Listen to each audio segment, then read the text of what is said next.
ఈరోజు దేవుని మాట సామెతల గ్రంథము 8వ అధ్యాయం 17వ వచనం. నన్ను జాగ్రత్తగా వెతుకువారు నన్ను కనుగొందురు. నన్ను జాగ్రత్తగా వెతుకువారు నన్ను కనుగొందురు. నన్ను ప్రేమించు వారిని నేను ప్రేమించుచున్నాను.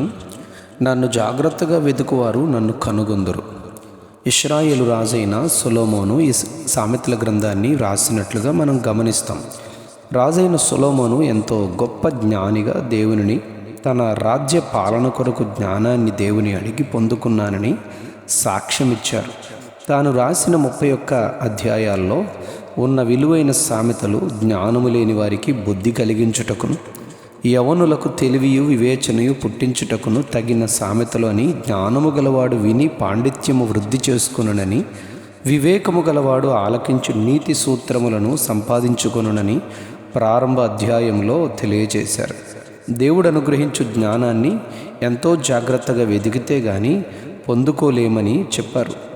జ్ఞానార్జన కోసం జ్ఞానాన్ని ప్రేమించాలని పై వచనాల్లో చెబుతూ, దాన్ని పొందుకొనడానికి జ్ఞానాన్ని జాగ్రత్తగా వెదకాలని, అలా అయితే తప్ప జ్ఞానమును పొందలేమని చెప్పారు.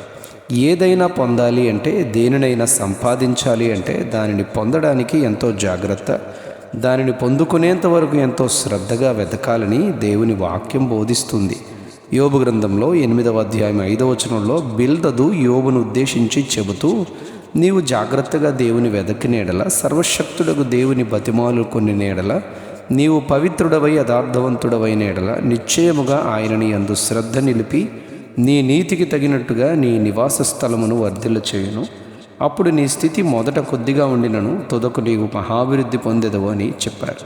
శ్రద్ధగా వెదకవలసినవి ఉన్నాయి. అవి ఆత్మీయ సంగతులే, దేవుని యొద్ద నుండి పొందుకొనవలసినవి అని దేవుని వాక్యం బోధిస్తుంది.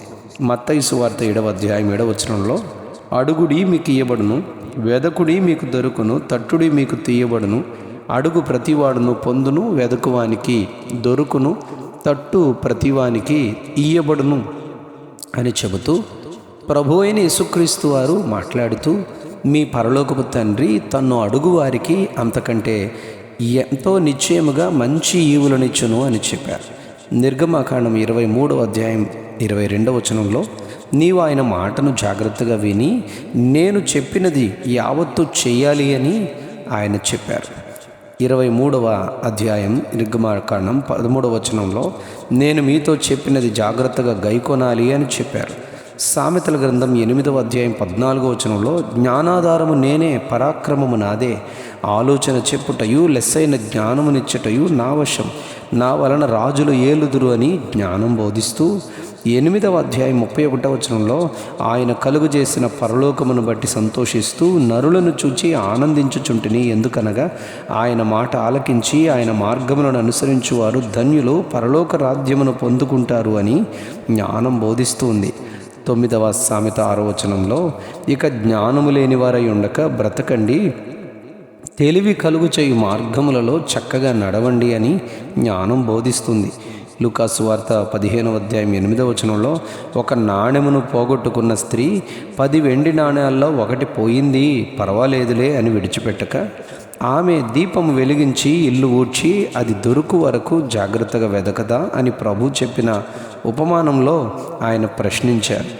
ఈరోజు కొన్ని సబ్జెక్ట్స్లో మన పిల్లలు, విద్యను అభ్యసించే చిన్న పిల్లలు, పెద్దవారు, యవనస్తులు మంచి జ్ఞానమే ఉన్న ఒక్క సబ్జెక్టులో తగినంత జ్ఞానము లేని స్థితిలో ఉంటే, ఆ ఒక్క సబ్జెక్టులో కావలసినంత ఉత్తీర్ణత కొరకు శ్రద్ధతో చదివి జ్ఞానాన్ని దేవునిని అడగగలిగితే తప్పక ఆయన తన జ్ఞానాన్ని నీవు జాగ్రత్తగా వెదికిన ఎడల నీ ఆత్మీయ సిద్ధపాటును బట్టి తప్పక అనుగ్రహించునని ఈరోజు మన ధ్యాన వాక్యం ద్వారా మనం నేర్చుకున్నాం. అట్టి ధన్యతను ప్రభువు ద్వారా పొందుకోవాలని ప్రార్థిద్దాం. అనుగ్రహింపబడునుగాక. Amen, amen, amen. సామెతల గ్రంథం 8వ అధ్యాయం 17వ వచనం, నన్ను జాగ్రత్తగా వెతుకువారు నన్ను కనుగొందురు.